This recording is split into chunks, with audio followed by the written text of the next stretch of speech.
inventarisir apa aja sih ini utang-utang ada di mana saja, coba kita coba selesaikan, kita coba cari cara bagaimana supaya bisa selesaikan lah permasalahan ini, karena kan kita jalankan bisnis bukan hanya semata-mata cari keuntungan juga ya. Betul. Kita kayak saya bilang gini, terus terang untuk kondisi sekarang ya, kondisi sekarang mungkin pendapatan saya tidak sebesar dulu, mungkin hanya sekitar berapa persennya lah dari pendapatan dulu, tapi dari sisi ketenangan hati itu nggak bisa dinilai gitu loh. Sekarang ini kalau dulu saya ngelihat anak-anak lari-lari aja itu istilahnya langsung emosi panas gitu rasanya, ini apa gitu, berisik apa gitu ya, karena dikejar-kejar sesuatu yang kepastian yang ini yang harus bayar ini, apalagi konsekuensinya kan yang namanya utang ini kan sebenarnya orang hanya lihat ya udah utang biasa aja gitu kan. Tapi kalau kita lihat dari segi dari segi keilmuan spiritual ya, masalah utang ini pun juga kan akan dibawa nanti ke kehidupan nanti. Mending kalau kita ada umur kita apakah kita sampai besok, gitu kan belum tentu.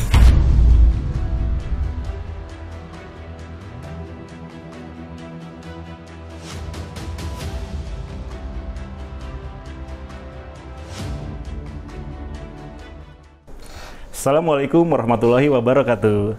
Alhamdulillah, Bapak dan Ibu sekalian yang dirahmati Allah Subhanahu wa Ta'ala dimanapun berada, kita bertemu kembali dalam acara podcast MMC MTR Miliarder Club bersama saya Suwarna. Kita akan banyak membahas berbagai hal ya, dan alhamdulillah hari ini kita kedatangan tamu spesial nih ya. Salah satunya yaitu beliau salah satu owner atau pengusaha warga MTR. Beliau terkenal dengan salah satu usahanya, pokoknya nanti akan tahu sendiri ya. Baik, kita akan langsung aja kepada beliau, yaitu dengan Pak Angga dan Bu Indri. Assalamualaikum warahmatullahi wabarakatuh. Pak Angga dan Bu Indri, apa kabarnya? Alhamdulillah, kabar baik, Pak Suwarna. Bagaimana sekarang kegiatannya? Ya, pertama-tama saya ucapkan terima kasih udah diundang ke sini. Alhamdulillah, udah lama saya nggak kesini, Pak Suwarna. Terus terang. Kangen ya? Kangen. Karena kan memang kita tahu sendiri ya kondisi sekarang ini kan dari sejak awal tahun 2020 lalu ya. Kan memang kegiatan kita agak terbatas ya, agak dibatasi. Jadi ketika kesini bener-bener melepas kangen sekali. Masya gitu. Allah, iya. Gitu. Bisa bercengkerama lagi dengan rekan-rekan, bisa bertemu lagi dengan Pak Suwarna, dan alhamdulillah juga diundang untuk mengisi podcast kali. Nah, kemudian Bu Indri, kita juga ingin tahu, teman-teman juga ingin tahu bagaimana sih ceritanya dulu berawal dari mana sampai akhirnya bisa kenal dengan MTR. Mungkin bisa berbagi pengalaman gitu. Siapa yang cerita? Umi. Jadi dulu ya biasa ya, waktu pertama kali kita ketemu MTR mungkin persoalannya sama seperti dengan saudara-saudara yang lain yang bergabung di MTR. Kita memang pada saat itu terpentok dalam urusan utang, yang saat kita tahu setelah bergabung MTR bahwa utang itu mengandung sesuatu hal yang haram. Betul. Ya. Dalam hal ini kita sebut riba ya. Betul. Nah, jadi pada saat itu kami memang belum tahu. Terus terang dari segi pemahaman agama pun kita hanya sebatas apa yang kita pelajari dulu di sekolah. Betul. Ya. Jadi apapun ketika kita menjalani usaha ini pun kita menjalaninya asal terabas saja gitu istilahnya ya. Kita nggak melihat rambu-rambu yang ada, pokoknya apa yang dijalani kita libas gitu. Sampai kan kita untuk mengembangkan usaha pun juga pakai utang, utang-utang yang mengandung kelebihan, mengandung riba lah kalau kita sekarang bilang. Nah, jadi pada saat itu memang sebetulnya pada saat saya bertemu MTR kondisi usaha saya belum bisa dibilang belum jatuh lah, belum, masih dalam kondisi bisa teratasi lah istilahnya. Utangnya masih produktif gitu. Cuman ada merasa sesuatu yang nggak pas gitu lah. Ketika jalanin usaha ini kok sepertinya usaha tapi kok nggak ada hasilnya. Usaha kok malah bikin gelisah. Usaha kok malah bikin rasanya keluarga ini kok nggak nyaman, ada apa gitu kan. Padahal waktu itu penghasilan terus ya mengalir tiap bulan. Alhamdulillah pada saat bergabung, sebelum saya bergabung ya, itu kondisi ya memang kondisi pembayaran utang saya pun masih lancar. Terus usaha juga masih berjalan biasa gitu kan. Cuman ya memang ada sesuatu yang ada sesuatu rasa ketakutan yang memang nggak bisa dijelaskan gitu. Ini seperti ada bom waktu yang tiap saat meledak gitu loh rasanya, seperti itu. Bahkan mau istirahat juga tenang, anak-anak bermain juga kita merasa terganggu gitu kan. Jadi hal-hal yang normal itu malah jadi suatu yang yang luar biasa lah, overwhelming lah istilahnya. Jadi kita tuh benar-benar merasa terbebani lah gitu.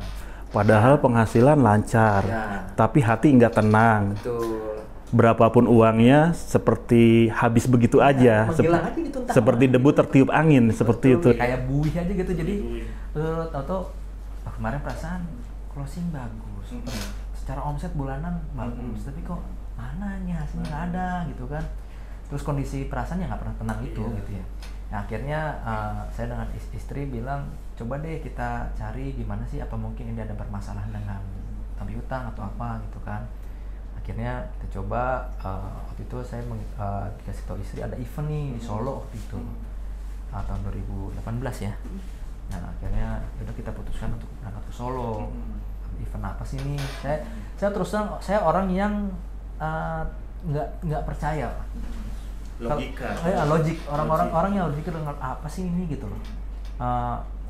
Masalahnya apa sih? Apa yang mau diselesaikan melalui MTR nih gitu kan? Sebelum ke sana itu saya sempat waktu itu diajak istri dulu untuk datang nih. Coba kita datang dulu deh ke MTR, kita ngobrol dulu apa sih sebenarnya di sana itu, silaturahmi. Akhirnya pada saat itu kita datang MTR, terus kita diskusi kan, diskusi di MTR tersebut. Ya memang cobalah datang aja ke event di Solo gitu kan. Coba terus dari itu dikasih pesan, coba udah sekarang nggak usah terlalu dipikirin mengenai utang, mengenai apa. Sekarang pulang aja, kelonan aja katanya. Yang tadinya keras kepala betul. Selalu mengandalkan logika, betul. Tapi akhirnya tergerak untuk ikut. Ya, jadi saya bilang ya adalah kan saya waktu itu juga melihat, saya terus terang juga cukup hitung-hitungan kan, dengan artian saya ngelihat oke lah, ini paling nggak masih masuk budget kita, masih bisa masuk anggaran, kita berangkat. Nah, kita berangkat, datang ternyata di situ baru jelas apa sebenarnya apa yang kita hadapi nih. Oh, jadi ternyata permasalahan kita pada saat di acara itu jadi terang gitu. Oh, kenapa saya ini selalu merasa gelisah. Pendapatan besar ya, mohon maaf ya, saya bukan bermaksud ria ya, tapi kan dulu pendapatan kita sampai miliaran gitu kan. Tapi kok rasanya habis-habis aja gitu, hilang, nggak ada bekas, nggak ada apa.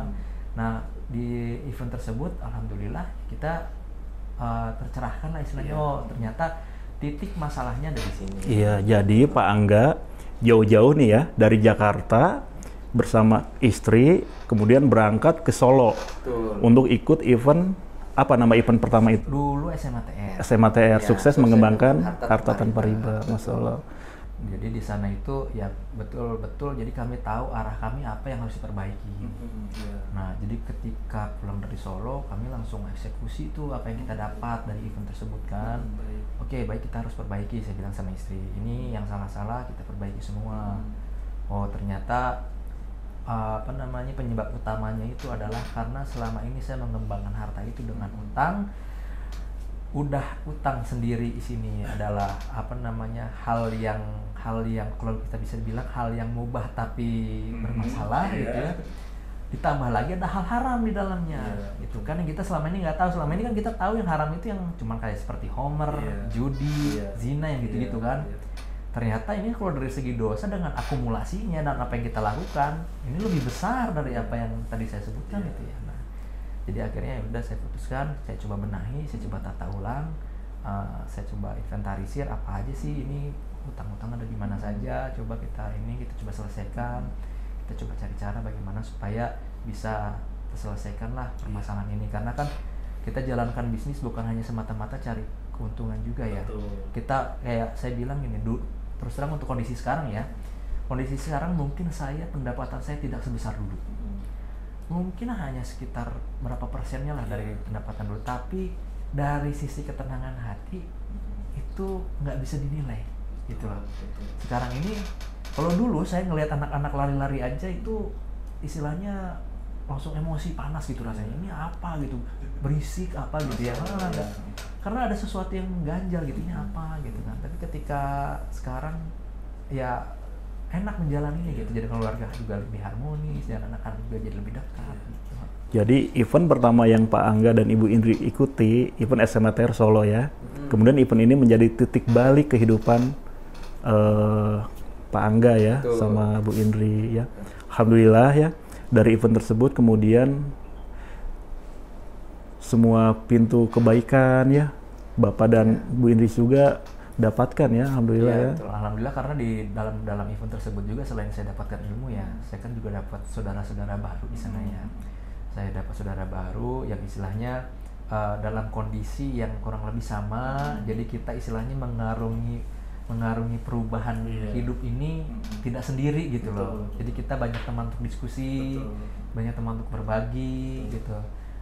Jadi alhamdulillah juga ya istilahnya kita bertemukan dengan orang-orang yang soleh lah. Nah kemudian pada akhirnya kan perjalanan nggak sampai di situ ya, nggak berhenti. Lalu apa Pak Angga? Apa yang dilakukan sama Pak Angga dengan Bu Indri? Sementara utang ini kan istilahnya ya harus diselesaikan ya. Betul. Sebagai Muslim, sebuah kewajiban. Lalu bagaimana untuk penyelesaian utang dan sebagainya? Memang ada beberapa cara ya yang memang kita diperkenalkan ilmunya ya, bagaimana sih untuk menyelesaikan utang gitu kan. Ada beberapa cara, ada yang mungkin melakukan pendekatan A, melakukan pendekatan B. Kalau saya dengan istri, karena kami istilahnya tidak mau lagi berlarut-larut, tidak mau terlalu lama lagi dari sini, jadi saya dengan istri sepakat sudah kita lepaskan kemelekatan saja. Melepaskan kemelekatan? Ya, dalam artian melepaskan kemelekatan apa? Karena ini cara yang paling cepat. Mungkin yang lain ada caranya negosiasi, cara apa gitu kan. Yang penting selama kita sudah terbebas dari riba, dalam artian sudah tidak lagi ada pertambahan nilai dari utang ya. Utangnya harus diselesaikan. Nah, penyelesaiannya kami ini dengan cara melepaskan kemelekatan. Jadi aset-aset kami segala macam sudah kita jual saja, kita coba tinggalkan seperti itu. Kalau untuk dari penyelesaian utang sih kurang lebih caranya ya gitu-gitu aja sih. Kalau dulu saya tuh belajar juga gitu, waktu pertama kali saya tanya waktu masuk MTR gimana Pak untuk menyelesaikan utang, ya selesai utang gitu-gitu aja ya. Memang selesai utang cuma satu cara, dibayar. Entah itu dicicil, entah itu melepas kelembagaan, apa ya cuma itu. Nah waktu itu ikut event apa Pak Angga setelah SMATR? Jadi jadi saya pertama kali mendapatkan pencerahan dalam artian apa yang menjadi masalah sehingga menjadi kegelisahan saya itu saya dapat di SMATR. Tapi ketika saya ingin mengetahui bagaimana sih sebenarnya cara untuk menyelesaikannya nih, maksudnya dengan efektif ya. Karena kan selama ini kita tahu bahwa utangnya harus diselesaikan dengan dibayar. Betul. Tapi bagaimana cara membayarnya dengan cara yang efektif, dengan cara pendekatan yang dengan yang hasan, yang baik gitu ya. Bagaimana? Akhirnya kebetulan dari MTR ini menyelenggarakan juga event yang namanya PBTR nih. Ya, platform bisnis tanpa riba. Saya diskusi sama istri, kayaknya kita perlu ikut ini. Karena apa? Secara pemahamannya kita sudah tahu titik masalah kita ada di mana. Tapi untuk menyelesaikan permasalahan ini secara efektif, kita belum tahu nih. Sekarang ini masih serampangan kita nih. Baik, penyelesaian utang itu kan mau nggak mau pasti pakai uang kan gitu ya. Betul. Nah sekarang bagaimana nih Bu Indri ya?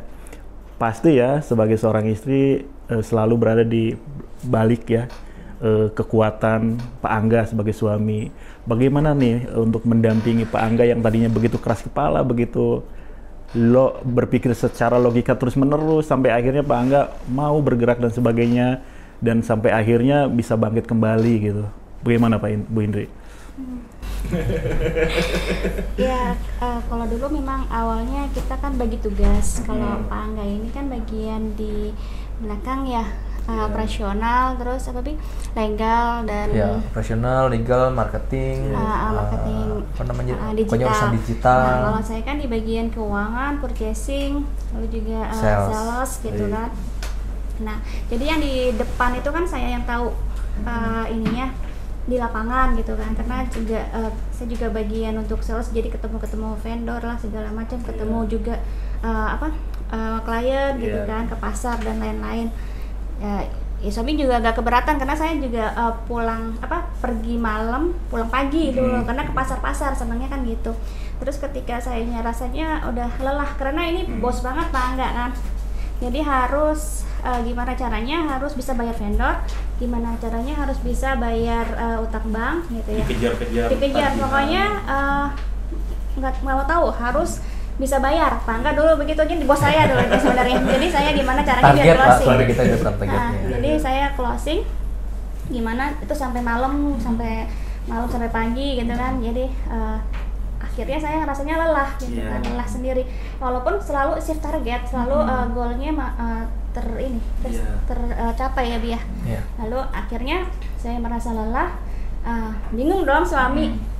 Ada seminggu ya melamun atau nggak mau mogok gitu sebenarnya, mogok tapi tetap kerja, bukan nggak ada ide. Saya rasanya lelah kalau dikejar-kejar terus untuk bayar bank, operasional segala macam kan. Akhirnya maunya apa, suami kan nanya, rasanya kayaknya ya tadi dibilang nggak happy gitu kok kayak begini. Akhirnya ada mentor saya dulu, mentor bisnis, mengenalkan dengan Pak Ustadz gitu kan. Akhirnya kita ketemu. Ini juga susah karena ngapain kita susah banget dibawanya. Akhirnya ya dibujuk rayu lah karena dilihatnya sayanya udah lelah. Akhirnya beliau mau gitu kan, mau kita kesini ya ke KSW ya, ke kantor. Nah lalu udah jadi ya memang pada dasarnya dulu itu ya betul kata istri saya, kita kan memang ada pembagian tugas. Nah, kalau secara teknisnya dalam bisnis kami itu memang ada tugas yang diemban masing-masing kan. Cuman di satu sisi ya karena mungkin apa yang kita kerjakan ini nggak ada hasilnya gitu loh. Walaupun achieve target, walaupun melebihi target gitu kan, tapi ya memang nggak terlihat aja hasilnya. Ini hasilnya apa, kemana gitu loh. Nah, jadi terus dulu juga saya kan sempat juga usaha saya ini alhamdulillah sempat juga diliput beberapa media juga gitu kan, karena perkembangannya cukup eksponensial nih, cukup melesat gitu sampai saya waktu itu sempat ekspor ke Perancis, ke Cina gitu kan. Nah, saya masih ingat sekali tuh di dalam interview saya bilang kalau mau cepat jalanin usaha itu lebih baik pakai utang supaya kita itu bergerak dan seperti dikejar-kejar anjing. Kalau bergerak, kalau merasa ada tanggung jawab itu usaha kita akan melesat. Saya ingat sekali tuh. Ternyata luar biasa. Itu yang jadi penyebab penyebab bahwa selama ini saya nggak tenang untuk menjalani usaha. Udah ngajarin nggak bener juga ke orang lain dan aja. Kita itu jadi dosa investasi saya. Berarti informasinya udah salah dari awal ya. Betul, karena kan memang yang kita dapat ya, yang sekarang ini kita dapat dari zaman kita sekolah, kuliah gitu kan, terus kerja gitu kan. Ya kita dapat ilmunya seperti itu gitu kan, bahwa ya kita nggak bisa berkembang deh kalau nggak tanpa utang lah gitu kan. Kita perlu capital ya, perlu pengembangan gitu kan, seperti itu. Nah, jadi ya saya menggunakan ilmu itu yang saya tahu. Ternyata ada ilmu yang jauh lebih baik gitu, ada ilmu yang jauh lebih bisa menenangkan hati dan bisa menenangkan jiwa. Alhamdulillah sampai pada akhirnya Pak Angga dan Ibu Indri berada dalam satu titik ya. Hijrah gitu ya, kemudian berbisnis tanpa menggunakan utang ya. Nah lalu apa yang terjadi nih? Bagaimana perkembangan bisnisnya setelah Pak Angga dan Bu Indri hijrah gitu ya dari utang? Karena sebagian banyak orang menganggap emang bisa ya berbisnis tanpa utang gitu. Boleh tahu? Nah ini, jadi memang bisa dibilang ini sesuatu perubahan yang cukup signifikan, Mas Warna. Dalam arti begini. Ketika dulu kita berbisnis dengan utang, itu semua rasanya aman, rasanya aman karena ada backup ya, ada backupnya adalah utang gitu loh. Tapi tidak tenang. Kalau sekarang sandaran kita sudah berubah, karena kita tahu bahwa yang memberikan rezeki itu bukan dari utang, yang memberikan saya keuntungan itu bukan dari utang. Gitu. Sandaran kami sudah berubah. Jadi dalam artian kalau sekarang ini kita jalankan itu yang penting kita bergerak terus, karena secara rezeki ya memang sudah ada yang atur gitu loh. Seberapapun kita berusaha keras, ya hasil akhir bukan ada di dimensinya kita. Dimensi kita hanya dimensi untuk berikhtiar saja. Kita ikhtiarkan maksimal. Nah seperti usaha saya jalankan sekarang ya. Dulu kan saya usaha itu untuk di komoditas. Komoditas yang memang targetnya itu B2B, bisnis ke bisnis. Kebetulan saya dulu itu saya bergerak di bidang ayam ya, komoditas ayam yang memang target marketnya itu di HoReCa, hotel, resto, cafe, catering gitu ya. Terus industri-industri lain, pabrik juga ada. Nah, jadi dulu saya sasarnya ke sana. Nah, sekarang ini terus terang karena ketemu tahun 2020 kemarin ya, ini kan bisa dibilang tahun yang cukup berat ya. Karena secara nyatanya kondisinya ya memang begitu, semua industri kan juga gitu. Kebetulan industri kita ini marketnya adalah HoReCa, market yang memang pada saat itu dibatasi pergerakannya. Ada yang mungkin kalau pabrik itu dirumahkan, maksudnya istilahnya tidak ada aktivitas ya. Terus restoran ini kapasitasnya dikurangi hingga 25% gitu. Terus yang biasanya rumah makan yang mengandalkan karyawan, misalkan karyawan pabrik atau apa, mereka nggak pabriknya kan nggak ada aktivitas, jadi nggak ada penjualan. Sementara biaya operasional jalan terus. Betul. Jadi mitra-mitra kami juga istilahnya kan mengalami kemunduran. Ada yang mungkin tutup usaha juga. Ya otomatis usaha kami juga sedikit terbawa juga kan karena bisnis. Jadi kami memutuskan setahun ini shifting ke bidang usaha, kurang lebih masih di bidang makanan ya, ke frozen food, tapi juga masih bermain komoditas juga seperti daging, ayam gitu kan, bahan baku ya, tapi sasarannya lebih kepada retail. Memang kalau dilihat secara margin, secara keuntungan, secara jalan ya gitu. Dulu waktu ketika saya masih menggunakan utang ini luar biasa gitu, paling sekarang cuma bisa dibilang 10%-nya lah gitu ya, tapi tidak ada kerisauan. Itu yang paling penting, tidak ada kerisauan. Kalau dulu berlimpah tapi rasanya kurang. Baik, ini yang sangat menarik ya Pak Angga ya. Dulu ketika masih bergelut dengan utang, berbisnis mengandalkan utang ya, dan sekarang setelah berbisnis tanpa berutang, ini emang yang dirasakan sangat berbeda ya Pak Angga ya? Beda, jadi kan gini, sebenarnya kalau orang kan suka bertanya, memang bisa sih bisnis tanpa utang? Bisa, betul. Semua bisa, banyak orang yang tanpa utang. Kalau misalkan mau di-search ya, perusahaan-perusahaan besar di dunia juga banyak yang nggak pakai utang kan. Cuman yang paling penting adalah ketika kita bisnis tanpa utang, ada sesuatu hal di situ yang kita bisa dapat gitu loh. Pertama, kita tidak dikejar-kejar ya. Sesuatu yang pasti ya, bayar utang kan pasti nih. Dan penghasilan kita sebagai pengusaha ini kan tidak pasti. Gitu ya. Terus kadang fokusnya itu kita gagal fokus nih. Yang seharusnya fokus kita ini mengembangkan usaha, fokusnya ini istilahnya ada quality time juga buat keluarga. Ini fokus kita hanya gimana caranya supaya usaha kita laku untuk saya membayar utang. Itu kan jadi ada hal-hal yang memang kita fokusnya berubah gitu. Dan masih banyak lain lah yang harus disebut. Jadi memang yang saya syukuri di situ saya bukan melihat dari segi nominalnya dulu ya, tapi lebih dari bagaimana kita bisa meraih ketenangan tersebut, terus tidak dikejar-kejar sesuatu yang kepastian yang ini yang harus dibayar ini. Apalagi konsekuensinya kan, yang namanya utang ini kan sebenarnya orang hanya lihat ya udah utang biasa aja gitu kan. Tapi kalau kita lihat dari segi dari segi keilmuan spiritual ya, masalah utang ini pun juga kan akan dibawa nanti ke kehidupan nanti. Betul. Mending kalau kita ada umur kita apakah kita sampai besok gitu kan, belum tentu. Iya, nah jadi itu yang saya cari. Saya sekarang lebih mencari gimana supaya menjalani dengan berkah, cari keberkahannya gitu, cari usaha. Jadi kalau ditanya bisa nggak mengembangkan, bisa membesarkan usaha tanpa utang, bisa. Ya tinggal kita gerak aja, karena gini, apakah dengan utang bisa menjamin? Betul. Kata siapa? Ketika misalkan bisa lah utang pasti, misalkan ya orang bilang bisa dong, utang bisa membantu kita untuk penetrasi pasar, bisa mengembangkan usaha, bisa membantu capital gitu kan. Oke, sekarang misalkan orang bikin lagi. Kalau misalkan ternyata kata Allah kun, pabrikmu kebakar, gimana? Terus seperti tahun lalu lah, baru utang buat ngembangin usaha, tiba-tiba kena pandemi. Gimana? Kan nggak ada pasti. Jadi kalau bisa dibilang pasti walau utang ini nggak mungkin, nggak ada. Kadang sebagai pengusaha begitu sombong ya. Iya. Jadi kita itu kalau kita nggak paham itu, kita tuh bisa dibilang sudah mendahului gitu loh. Sudah mendahului yang maha kuasa gitu loh untuk menentukan itu. Seakan-akan utang ini bisa menyelamatkan gitu kan, bisa membantu usaha gitu. Jadi sekarang perjalanan bisnis Pak Angga nih tadi kan udah diutarakan ya, naik turun dan sebagainya. Nah, sekarang bagaimana nih? Sekarang Bapak dan Ibu apakah bawa produknya atau bagaimana? Jadi gini, sebelum saya memperkenalkan apa yang sedang saya buat ya, karena kalau dibilang produk terus terang selama ini saya kan baru menjadi trader ya, dari mulai B2B saya trader, distributor gitu kan. Kemudian waktu saat jadi jualan frozen food, produk retail, komoditas retail juga, itu juga saya kan istilahnya belum mengembangkan produk.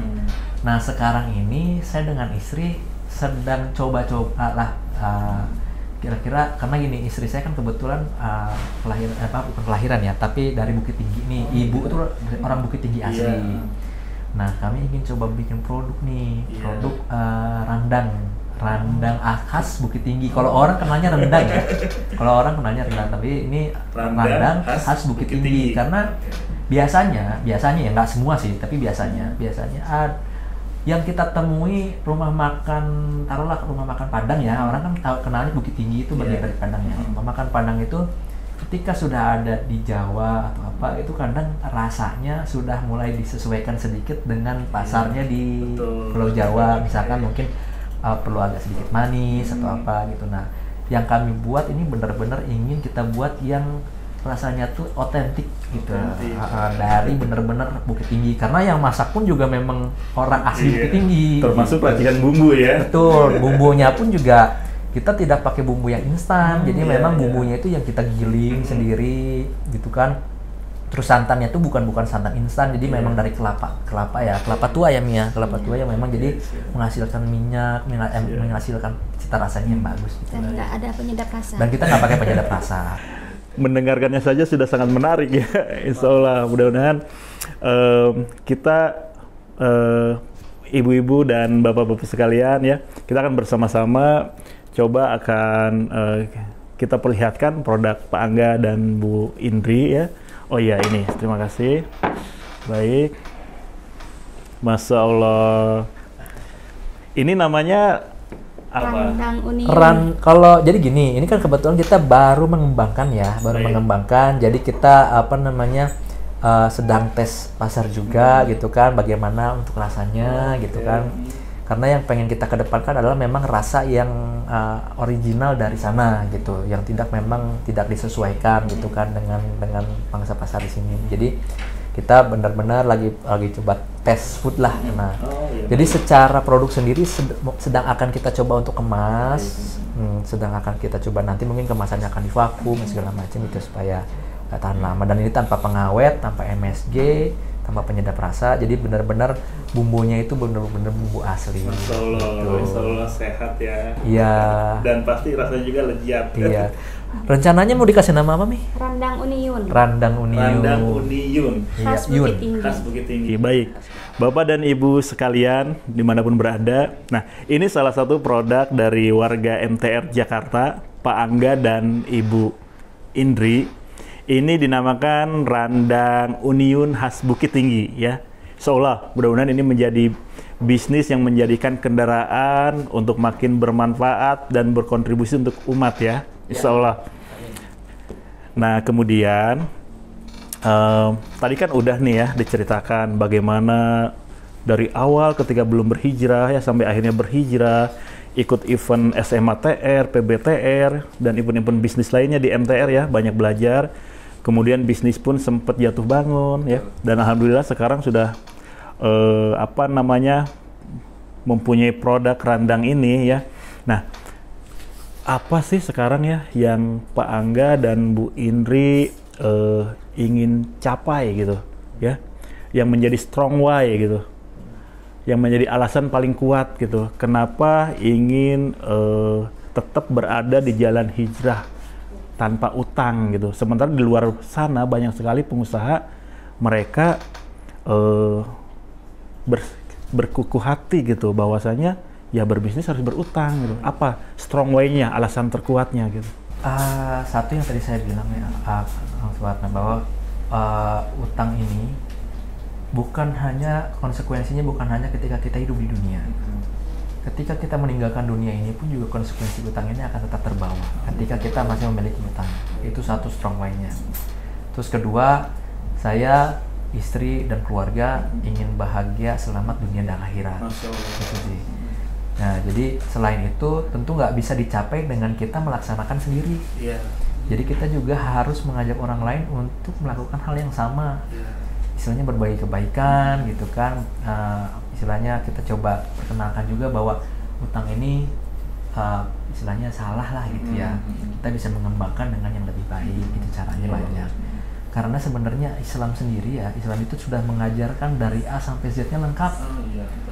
Hanya saja kita dari kecil diajarkannya bukan ilmu itu. Jadi seakan-akan yang bisa menyelesaikan masalah hanya dari satu sisi doang, dari utang lah, dari ini segala macam. Tapi sebenarnya dari Islam itu sudah memberikan solusi secara lengkap. Asal kita mau belajar. Nah, itu ya berarti wajib yang namanya thalabul ilmu ya. Betul. Islam begitu banyak ilmu ya. Kadang-kadang kita sebagai muslim malas mempelajarinya. Nah, jadi itu jadi catatan penting buat kami dan teman-teman di rumah ya. Betul. Ya. Soalnya kan gini loh, mengenai ilmu sendiri ya, untuk Islam ini kan orang berpikirnya, orang taunya ya, yang umum ya. Betul. Agama ini hanya untuk ibadah pribadi. Sholat, ngaji, sedekah, ya untuk urusan pribadi lah. Tapi kan agama itu nggak hanya sebatas itu. Ilmu semua kita atur. Hanya setahu saya cuma Islam yang ngajarin dari mulai pakai baju sampai kita tidur, bangun tidur itu semua doanya. Gitu.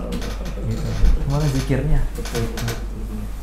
Baik Pak Angga dan Bu Indri ya. Terima kasih banyak. Dicoba dulu mungkin Pak Warna, kayaknya lebih enak. Langsung dicoba sekarang. Bagaimana rasanya gitu. Masalah, baik saya akan coba ya. Siap. Baik. Bismillahirrahmanirrahim ya. Mudah-mudahan cocok. Masya Allah. Ini dagingnya emang ini ya padat ya. Ya, jadi memang ini kita memang daging yang memang dipakai khusus untuk rendang. Daging sapi yang memang khusus. Baik, saya cobain ya. Bismillah. Masya Allah. Enak, bumbunya ini berasa. Justru itu kalau misalkan ternyata enak, masih banyak yang terus habis, mau order lagi kan saya bisa bikinin. Bapak dan Ibu di rumah wajib untuk nyobain ya. Iya. Bumbu randang uniun khas Bukit Tinggi. Saya udah nyobain barusan dan enak banget. Bumbunya juga enak. Dagingnya juga padat gitu ya. Paling enggak kita tidak berhenti bergerak Pak Wana. Karena ya itu tadi yang memberi rezeki kan memang Allah ya. Betul. Karena sekuat apapun kita bergerak, Allah yang akan tentukan hasilnya. Yang penting ini salah satu usaha saya yang akan saya jalankan. Mudah-mudahan mohon doanya. Insya Allah ya, amin. Baik Pak Angga, Bu Indri, terima kasih banyak atas waktunya, atas pelajaran dan sharingnya ya, pengalamannya Insya Allah sangat berharga. Nah, sebelum saya akhiri, mungkin dari Pak Angga dan Bu Indri, ada pesan khusus yang ingin disampaikan kepada para bapak dan ibu sekalian di rumah, silahkan. Ya. Baik, jadi pesan kami untuk para pengusaha, masih banyak cara untuk mengembangkan usaha, menjalankan usaha itu tidak selalu harus bergantung dengan utang. Utang itu hanya salah satu cara ya yang memang kita tahu karena kita hanya tahu ilmunya hanya itu. Tapi ternyata setelah kita pelajari untuk mengembangkan usaha ada cara-cara yang lebih baik dan lebih bisa mendatangkan keuntungan yang lain. Kalau selama ini kita hanya mencari keuntungan dunia, kalau kita caranya benar, usaha ini bisa juga mendatangkan pahala untuk kita. Gitu. Jadi salah satunya itu. Dan kalau misalkan memang bingung cari arahnya kemana, insya Allah di MTR bisa menunjukkan lah. Paling nggak kompasnya tuh harus seperti apa. Gitu. Belajar ya.